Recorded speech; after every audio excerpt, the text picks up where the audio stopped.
శ్రీ గురుభ్యో నమః. హరి ఓం. అందరికీ నమస్కారం. సద్గతి ప్రద, ఇది అమ్మవారి 201వ నామం. ఇది 5 అక్షరాల నామం. ఈ నామంతో అమ్మవారికి నమస్కారం చేసేటప్పుడు సద్గతి ప్రదాయే నమః అని చెప్పాలి. సత్ అంటే మంచి అని, గతి అంటే మార్గమును అని, ప్రద అంటే ఇచ్చునది అని. సత్ అనే పదానికి ఉండడం, మంచి, శుభమైన, మంచివారు, సరి అయిన, నిజమైన, అవసరమైన, నిలకడ లేదా స్థిరమైన, ఉన్నతమైన, గౌరవప్రదమైన, జ్ఞానవంతమైన మొదలైన అర్థాలు ఎన్నో ఉన్నాయి. అలాగే గతి అనే పదానికి గమనము, మార్గము, పద్ధతి, అవకాశము, కర్మఫలము, స్థితి, ప్రవేశము, నడవడిక లేదా ప్రవర్తన మొదలైన అర్థాలున్నాయి. ఇప్పుడు తెలిపిన అర్థాలను బట్టి సద్గతి ప్రద అనే నామానికి చాలా అర్థాలు చెప్పొచ్చు. ఏది జరిగితే మనకు నచ్చడం కాకుండా మనకు మంచిదో దాన్ని శుభము అంటారు. అలాంటి శుభమైన మార్గాన్ని అమ్మవారు మనకు ఇచ్చునది అని, మంచిని ఇచ్చునది అని, మంచివారు అవలంబించిన మార్గాన్ని లేదా పద్ధతిని లేదా ప్రవర్తనను ఇచ్చునది అని అర్థాలుగా చెప్పుకోవచ్చు. కార్యం నుండి కారణం వైపుకు మన దృష్టి దారితీస్తే సత్యాన్వేషణ, తత్వాన్వేషణ సరిగా జరిగి సాధన ఫలవంతమై లక్ష్యాన్ని సానుకూలంగా పొందడం జరుగుతుంది. కార్యం ఎప్పుడూ స్థూలమే, కారణం సూక్ష్మం. పంచభూతాల్లో అన్నిటికంటే స్థూలమైంది పృథ్వీ అనగా భూమి, అన్నిటికన్నా సూక్ష్మమైంది ఆకాశం. స్థూలమైన అనగా పదార్థమయమైన కార్యం నుండి సూక్ష్మతమమైన కారణం వైపుకు దారితీసే దృక్పథాన్ని ఇచ్చినది అని ఇంకో అర్థంగా కూడా చెప్పుకోవచ్చు. పంచభూతాల్లో పృథ్వీ, ఆపస్సు, తేజస్సు, వాయువులకు లక్షణాలు ఉంటాయి, కానీ తాను అనే ప్రజ్ఞ ఉండదు. ఆకాశానికి మాత్రం ఈ ప్రజ్ఞ ఉంటుంది. అందుకే మన జీవన వ్యాపార నిర్వహణకు మూల కారణం మన హృదయ దహరాకాశంలోని ప్రజ్ఞ యొక్క స్పందన గాని ఇతరములు ఏవీ కావు. ఆ స్పందన ఆగిపోతే మిగిలేది ఆక్రందనే. ఆకాశం కదిలితే గాలి, కదలకపోతే ఆకాశమే. ఆ గాలి తర్వాత అగ్ని, జలం, పృథ్వీ ఇలా స్థూల స్థితుల క్రమంలో సృష్టి జరుగుతుంది. ఇటువంటి ఆకాశమునందలి ప్రజ్ఞయందు అంటే మనలను మనయందు అనగా తాను అను ప్రజ్ఞయందు ఉంచునది అని ఇంకో అర్థం. ధ్యానంలో ధ్యేయమైన ఈ చివరి స్థితిని ఉన్నత స్థితి లేదా ఉత్తమ స్థితి అంటారు. ఈ మార్గాన్నే ఊర్ధ్వ మార్గం అంటారు. ఈ ఊర్ధ్వ మార్గాన్నే ఉన్నత లేదా ఉత్తమ మార్గం అంటారు. ఈ ఉన్నత ఉత్తమ మార్గాన్నే సద్గతి అంటారు. ఈ సద్గతిని ఇచ్చునది అని ఇంకో అర్థం చెప్పొచ్చు. సత్కు సంబంధించినదే సత్యం కాబట్టి సత్యలోకాన్ని అంటే బ్రహ్మలోకాన్ని, బ్రహ్మ పదాన్ని ఇచ్చునది అని ఇంకో అర్థంగా కూడా చెప్పొచ్చు. ఇహలోకాలకు సంబంధించిన ఆయురారోగ్య, ఐశ్వర్య, యోగక్షేమ, భోగాదులను ఇచ్చునది మరియు ఇవి కాక వేరొక దానితో పోల్చుటకు అవకాశం లేని నిరపేక్షకములైన పరలోక సంబంధమైన మోక్షానందాన్ని కూడా ప్రసాదించునది అని ఇంకో అర్థంగా చెప్పుకోవచ్చు. ఈ రెండింటిని అమ్మవారే ప్రసాదిస్తుంది. వేదాంత పరిభాషలో గతులను 3 రకాలుగా చెప్తారు. అవి పరామార్గము, అచ్చిర్మార్గము, ధూమ మార్గము. తురియాతీతమైన మోక్ష మార్గాన్ని పరామార్గం అంటారు. భక్తులు, ఉపాసకులు పోవు మార్గాన్ని అచ్చిర్మార్గం అంటారు. ఇష్టాపూర్తాది కర్మలను ఆచరించి పొందే మార్గాన్ని ధూమ మార్గం అంటారు. ఈ 3 రకాల మార్గాలను ఇచ్చునది అని ఇంకో అర్థంగా చెప్పుకోవచ్చు. వాసయోగ్యమైన ఉత్తమలోకమునందు ఉత్తమ జన్మను, ఉత్తమ సంస్కారమును ఇచ్చునది అని వేరొక అర్థం. కుండలిని యోగ సాధనలో కుండలిని శక్తిని సుషుమ్నా మార్గం ద్వారా ఊర్ధ్వగతిని పట్టించి సాధకునికి ముక్తి ఇచ్చునది అని మరో అర్థం. మొత్తం మీద ఈ నామానికి ఈ రకంగా అర్థాలు చెప్పుకోవచ్చు.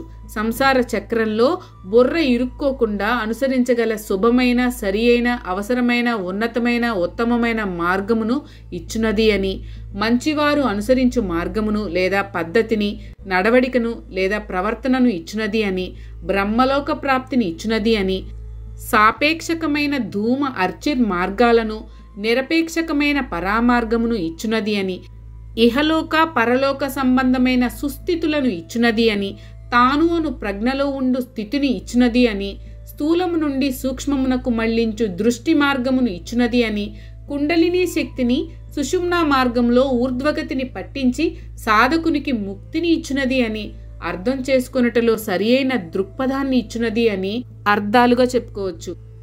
దుస్థితిలో ఉన్నవారు కానీ, నడవడిక ప్రవర్తన సరిగ్గా లేనివారు కానీ, కాళ్లకు దెబ్బలు బెణుకుల వలన సరిగ్గా నడవలేని వారు కానీ ఈ నామాన్ని సద్గతి ప్రదాయే నమః అని సంపుటి చేసి జపిస్తే త్వరలోనే వారికి పరిష్కారం లభించి సత్ఫలితాన్ని పొందుతారు. శ్రీమాత్రే నమః. సర్వేశ్వరి, ఇది అమ్మవారి 202వ నామం. ఇది 4 అక్షరాల నామం. ఈ నామంతో అమ్మవారికి నమస్కారం చేసేటప్పుడు సర్వేశ్వరి అయి నమః అని చెప్పాలి. సర్వ అంటే జగత్తు లేదా విశ్వమునకు అంతకు అని అర్థం. ఈశ్వరి అంటే ప్రభ్వి లేదా ప్రధానాధికారిణి అని అర్థం. నామరూపాత్మకమైన సమస్త ప్రపంచాన్ని సృజించి పోషించి శాసించి చివరకు తనయందే లయించుకునున్నది కాబట్టి అమ్మవారు సర్వమునకు ఈశ్వరి అవుతుంది. సృష్టి స్థితి లయకారకులైన బ్రహ్మ విష్ణు మహేశ్వరులకు కూడా పై అధికారినిగా ఉండు పరబ్రహ్మ స్వరూపిణి కాబట్టి అమ్మవారే సర్వేశ్వరి, సమస్త విశ్వమునకు ప్రభ్వి లేదా అధికారిణి అని ఈ నామానికి అర్థాలుగా చెప్పుకోవచ్చు. శ్రీమాత్రే నమః. సర్వమయీ, ఇది అమ్మవారి 203వ నామం. ఇది 4 అక్షరాల నామం. ఈ నామంతో అమ్మవారికి నమస్కారం చేసేటప్పుడు సర్వమయ్యై నమః అని చెప్పాలి. సర్వ అంటే సర్వమునందు అనగా విశ్వమంతటా అని అర్థం. మయ్యి అంటే నిండి ఉన్నది అని అర్థం. ఈశావాస్యమిదం సర్వం అని ఈశావాస్యోపనిషత్తు చెప్తుంది. అంటే అంతటా ఈశుడే లేదా ఈశ్వరుడే నిండి ఉన్నాడు అని. సర్వమునందు ఈశ్వరుడు నిండి ఉన్నాడు లేదా సర్వమునందు ఈశ్వరి నిండి ఉన్నది. ఈ 2 వాక్యాలకు తేడా ఏమిటి అంటే తేడా లేకుండా ఉండడమే అని సమాధానం చెప్పుకోవాల్సి ఉంటుంది. మనలో కుడి చెయ్యి ఎవరిది ఎడమ చెయ్యి ఎవరిది అని ప్రశ్నలు వేసుకుంటే అవి 2 వేరే వేరే వ్యక్తులవి కావు, ఒకే వ్యక్తికి సంబంధించినవి అని తెలుస్తుంది కదా. ఈశ్వరి కలవాడు ఈశ్వరుడు, ఈశ్వరిలో నిండినవాడు ఈశ్వరుడు. అంతా ఆవిడే అయితే మరి ఆయన ఉన్నట్లా లేనట్లా? ఇలా అనేది అలా అంటుంటే వినేది ఎవరు? వారెవరి తాలూకు వారో తెలిసి చెప్పగలిగితే అసలు విషయం తెలుస్తుంది. అసలు విషయం తెలిస్తే ఆ ప్రశ్నకు అర్థం లేదని తెలుస్తుంది. ఒకళ్ళలో ఒకళ్ళు ఉండగలగడం వాళ్ళకే చేతనైంది అని తెలుసుకోవాలి. తత్సృష్ట్వా తదేవాను ప్రావిశత్ అని తైత్తరీయోపనిషత్తు చెప్తుంది. మనుష్యులు తాము సృష్టి చేసిన వస్తువుల్లో అనుప్రవేశం చేయలేరు. గడియారాన్ని తయారు చేసి ఆ గడియారం అంతటిలో మనం ఉండలేం కదా. కానీ భగవంతుని సృష్టి అలాంటిది కాదు. ఈ ప్రపంచంలో అన్ని సృష్టించి అలా సృష్టించిన అన్నింటిలోనూ అనుప్రవేశం చేసి తానే నిండి ఉంటాడు. మనం మన గృహాలకు యజమానులం అవ్వచ్చేమో కానీ ఈశులం కాలేము. గృహం తాలూకు కిటికీలు ద్వారబంధాలు గోడలు అన్నింటి నిండా మనమే నిండి ఉండగలిగితే అప్పుడు మనం గృహానికి ఈశులం అవుతాం. పంచదార చిలుకకు పంచదార ఈశుడవుతుంది, మంచుగడ్డకు H2O ఈశుడవుతుంది. అలా అన్నమాట. ప్రస్తుత నామమైన సర్వమయి అనే నామాన్ని కూడా అలాగే అర్థం చేసుకోవాలి. అమ్మవారే సర్వము అయినప్పుడు సర్వమునందు అమ్మవారు కాక ఇంకేముంటుంది అంటే అమ్మవారే ప్రపంచమంతటికి ఉపాదాన కారణం అన్నమాట. సర్వం కల్విదం బ్రహ్మ అన్న వాక్యానికి కూడా ఇదే అర్థం. సర్వమునందు నిండి ఉన్నది అని ఈ నామానికి అర్థంగా చెప్పుకోవచ్చు. శ్రీమాత్రే నమః. సర్వమంత్ర స్వరూపిణి, ఇది అమ్మవారి యొక్క 204వ నామం. ఈ నామంతో అమ్మవారికి నమస్కారం చేసేటప్పుడు సర్వమంత్ర స్వరూపిణ్యై నమః అని చెప్పాలి. ఇది 8 అక్షరాల నామం. సర్వ అంటే అన్ని అని అర్థం, మంత్ర అంటే మంత్రములను అని అర్థం, స్వరూపిణి అంటే స్వరూపముగా కలది అని అర్థం. మననాత్రాయతే ఇతి మంత్ర అని మంత్రపదానికి నిర్వచనం. మననము చేసిన కొలది రక్షించేదాన్ని మంత్రం అంటారని దీని అర్థం. నిరంతర శ్రవణ స్మరణ మననాల వలన ఉపాసకుని రక్షిస్తూ చివరకు ఉపాస్య దేవతా స్వరూపంగా మార్చగలిగే వర్ణ సంపుటాన్ని మంత్రం అనవచ్చు. షడాంనాయ మంత్రాలు, రశ్మిమాల మంత్రాలు, అష్టోత్తర శతనామ సహస్రనామాది మంత్రాలన్నింటి స్వరూపం అమ్మవారే. సాధారణంగా వేదాలలో ఉండే వాక్యాలను మంత్రాలు అంటారు. ఇవి రుక్కులు, సామలు, యజుస్సులు అని 3 విధాలుగా ఉంటాయి. ఈ 3 విధాల మంత్రాలు అమ్మవారి స్వరూపాలే. వాస్తవానికి వేదవాక్యాలే మంత్రాలు కానక్కర్లేదు. మంత్రాలలాగే ప్రభావం చూపే మామూలు అక్షరాలను మాటలను కూడా మంత్రాలు అనవచ్చు. మామూలు మాటలైనా వేద మంత్రాలైనా మామూలు అక్షరాలతో రూపొందింపబడినవే కానీ మంత్రాలకు బీజాక్షరాలకు వేరే అక్షరాలు ఉండవు. అన్ని రకాల అక్షరాలకు మూలమైన అక్షరాలను మాతృకా వర్ణాలు అంటారు. ఇవి సంస్కృతంలో 32 ఉంటాయి. అమ్మవారు మాతృకా వర్ణ రూపిణి. అన్ని మాటలు అన్ని మంత్రాలు అక్షరాలతోనే రూపొందింపబడాలి కాబట్టి అన్ని అక్షరాలు మాతృకా వర్ణాలతోనే రూపొందింపబడతాయి కాబట్టి ఆ మాతృకా వర్ణాలు అమ్మవారి స్వరూపమే కాబట్టి సర్వ మంత్రాలు అమ్మవారి స్వరూపమే అవుతాయి. మనిషిలో ఎన్నో రకాల శక్తులున్నా ఆ శక్తులన్నింటికి సంబంధించిన మనిషి ఒక్కడే, అంటే మనిషి ఒక్కడే. శక్తులు ఎన్నైనా ఉండవచ్చు, అలాగే అమ్మవారు ఒక్కతే. మంత్రాలు ఎన్నైనా ఉండవచ్చు, ఏ మంత్రమైనా అక్షరాలతోనే రూపొందింపబడుతుంది. ఒక్కొక్క అక్షరానికి ఒక్కొక్క ప్రత్యేకమైన ధ్వని, ఒక్కొక్క ప్రత్యేకమైన అర్థం ఉంటాయి. ధ్వని నాదాత్మకమైతే అర్థం జ్ఞానాత్మకం. అమ్మవారు నాదరూపిణి, జ్ఞాన జ్ఞేయ స్వరూపిణి కూడా కాబట్టి సర్వమంత్రాలు అమ్మవారి స్వరూపమే అవుతాయి. సృష్టి ఇంకా ఏర్పడనప్పుడు అయ్యవారే ఉంటారు. అయ్యవారు ఉచ్చరిస్తే అమ్మవారు అనే సృష్టి ఏర్పడుతుంది. ఉచ్చరించే ఆ అయ్యవారిని సూచించే అక్షరం ఆ. ఉచ్చరింపబడేది అమ్మవారు. దీనిలో 2 భాగాలుంటాయి, ఉచ్చారణ, ఉచ్చరింపబడేది అని 2 ఉంటే గాని అమ్మవారు ఏర్పడదు. ఇలా ఏర్పడే అమ్మవారిని సూచించే 2 అక్షరాలే ఊ మా. ఈ 2 అక్షరాల్లో ఊ ఉచ్చారణ శక్తిని, మా వైఖరి ధ్వని ద్రవ్యాన్ని సూచిస్తాయి. అంటే అక్షరాన్ని ఉచ్చరించడానికి కావలసిన శక్తిని ఊ సూచిస్తే ఉచ్చరించగా ఏర్పడే భౌతికమైన వైఖరి ధ్వనిని మా సూచిస్తుంది. అయ్యవారికి సంబంధించిన ఆ అక్షరం ప్రజ్ఞను సూచిస్తుంది. అయ్యవారు అమ్మవారు కలిస్తే సృష్టికి సంబంధించిన బీజం ఏర్పడుతుంది. అంటే ఈ భావనను అక్షర సంకేతపరంగా ఆ ఊ మాలు కలిస్తే ఓం ఏర్పడుతుంది అనే విధంగా అర్థం చేసుకోవాలి.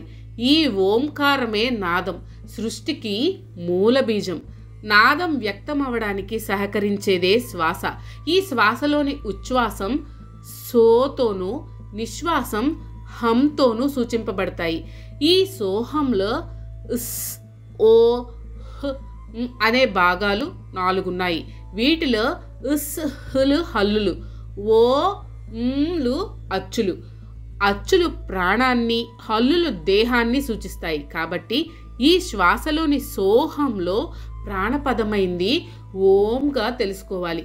స్వరపేటికల మధ్య నుండి నాదం బయటకు భౌతికంగా వ్యక్తమవ్వాలంటే వాటి మధ్య రాపిడి తప్పదు.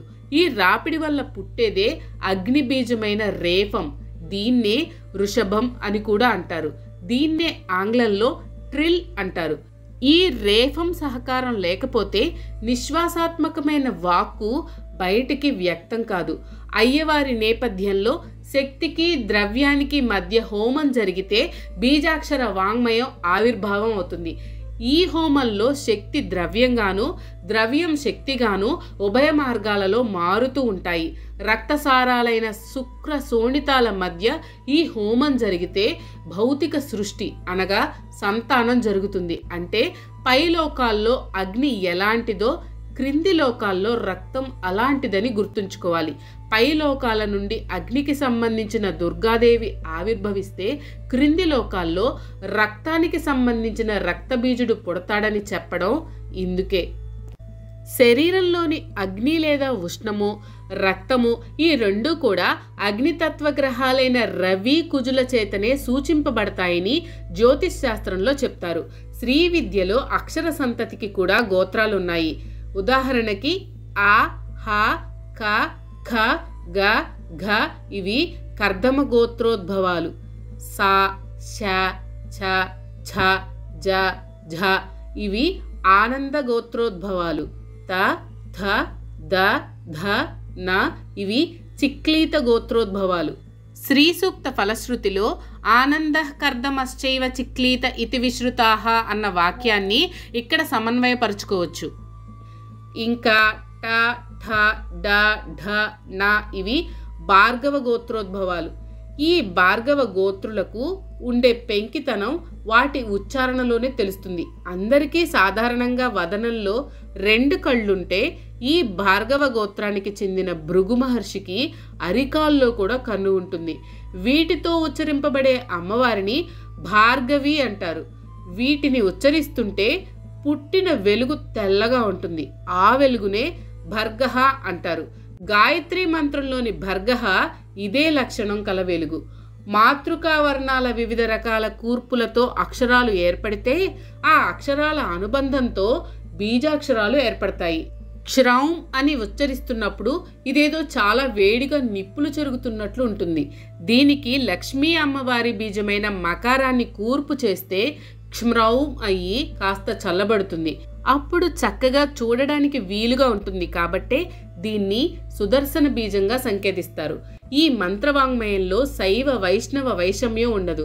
వీరిలో ఒకరిపై ఉండే పెచ్చుమీరిన దురభిమానం చచ్చుతనానికే మచ్చుతునుకవుతుంది తప్ప హెచ్చుతనానికి దారితీయదు. ఉచ్చరింపబడగా వచ్చిన అమ్మవారిలోంచే అన్ని అక్షరాలు, పదాలు, వాక్యాలు, మంత్రాలు వస్తాయి. కాబట్టి అన్ని మంత్రములను తన స్వరూపంగా కలది అనే అర్థం ఈ నామానికి చెల్లుతుంది. శ్రీమాత్రే నమః. సర్వయంత్రాత్మిక ఇది అమ్మవారి 205వ నామం. ఇది 6 అక్షరాల నామం. ఈ నామంతో అమ్మవారికి నమస్కారం చేసేటప్పుడు సర్వయంత్రాత్మికాయై నమః అని చెప్పాలి. సర్వ అంటే అన్ని అని అర్థం. యంత్ర అంటే దేవతా శరీర యంత్రములకు అని అర్థం. ఆత్మిక అంటే స్వరూపముగా కలది అని అర్థం. యమించు వానిని యంత అని, నియమించు వానిని నియంత అని, యమింపబడిన దానిని యంత్రము అని అంటారు. యంత్ర పదానికి ఉన్న ఈ అర్థాన్ని బట్టి శరీరంలో పనిచేసే అన్ని భాగాలు కూడా బయట పనిచేసే పరికరాలు, పనిముట్లతో పాటు యంత్రాల క్రిందకే వస్తాయి. బయట మనం సాధారణంగా చూసే యంత్రాలన్నీ కూడా గతిశక్తి లేదా స్థితి శక్తుల మీద ఆధారపడి పనిచేస్తాయి. యాంత్రిక శక్తి, ఉష్ణశక్తి, విద్యుత్ శక్తి, ఆవిరి శక్తి, ధ్వని శక్తి, వికిరణ శక్తి మొదలైన శక్తులన్నీ కూడా ఈ 2 రకాల శక్తులలో ఏదో ఒక దాని క్రిందకు వస్తాయి. అమ్మవారు పరాశక్తి, శక్తి స్వరూపిణి కాబట్టి శక్తి మీద ఆధారపడి పనిచేసే యంత్రాలన్నింటికీ అమ్మవారు ఆత్మ లాంటిదే అవుతుంది. ఇక మానవ శరీర నిర్మాణాన్ని పరిశీలిస్తే ఎన్నో యంత్ర వ్యూహాలు ద్యోతకమవుతాయి. శ్వాస ప్రక్రియకు ఒక ముక్కు, 2 ఊపిరితిత్తుల కూర్పు ఒక యంత్రం. రక్త ప్రసరణకు అవసరమయ్యే కర్ణికలు, జఠరికలు, సిరలు, ధమనులతో కూడిన గుండెకాయ ఒక యంత్రం. పంచేంద్రియాల ద్వారా గ్రహించిన విషయాలను ఆకళింపు చేసుకుని అందుకు తగిన విధంగా స్పందించేందుకు అవసరమయ్యే నాడీ మండలంతో సంధానింపబడే వెన్నుపాము, మెదడుల కూర్పు ఒక యంత్రం. అలాగే జీర్ణ ప్రక్రియకు, శోషణ ప్రక్రియకు, విసర్జన ప్రక్రియకు సంబంధించిన మూత్రపిండాల యంత్రాలు ఎన్నో మానవ శరీరంలో ఇమిడి ఉన్నాయి. ఇవన్నీ పరాశక్తి అయిన అమ్మవారి స్వరూపం క్రిందకే వస్తాయి. ఇప్పుడు చెప్పిన యంత్రాలలోని వివిధ అంశాల అమరికను యంత్రంగా అర్థం చేసుకున్నట్లయితే ఈ విశ్వ నిర్వహణ కార్యక్రమానికి అవసరమయ్యే యంత్రాలు కూడా ఎన్నో ఉంటాయని గ్రహించాలి. ఇటువంటి యంత్రాలలోని వ్యూహాన్ని, అమరికను సంక్షిప్తం చేసి రేఖలు, చాపాలు, వృత్తాలు, అర్ధవృత్తాలు, కోణాలు, త్రిభుజాలు, చతుర్భుజాలు మొదలైన వాటితో ఉండే రేఖా గణితాత్మక చిత్రాలతో రూపొందింపబడేవే వాస్తవానికి ప్రస్తుత నామంలో చెప్పబడిన యంత్రాలు.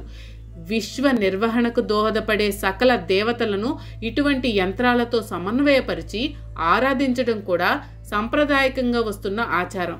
గణపతి యంత్రం, లక్ష్మీ యంత్రం, మత్స్య యంత్రం మొదలైనవి అన్నీ ఇలాంటివే. వీటిలో కొన్నింటిని చక్రాలని కూడా అంటారు. శ్రీచక్రం అలాంటి కోవలకే వస్తుంది. విగ్రహం దేవతకు స్థూల రూపమైతే తత్సంబంధమైన యంత్రం సూక్ష్మ రూపమవుతుంది. ఉపాసకుని మనస్సులో ఇప్పుడు చెప్పిన తత్సంబంధ దేవతా యంత్ర వ్యూహం కారణ రూపమవుతుంది. యంత్రం తత్సంబంధిత దేవతా శక్తిని నియంత్రణ చేసి తనలో ఇముడ్చుకుంటుంది. కాబట్టి ఈ యంత్రారాధన కూడా తత్సంబంధిత దేవతారాధనకు సమానమే అవుతుంది.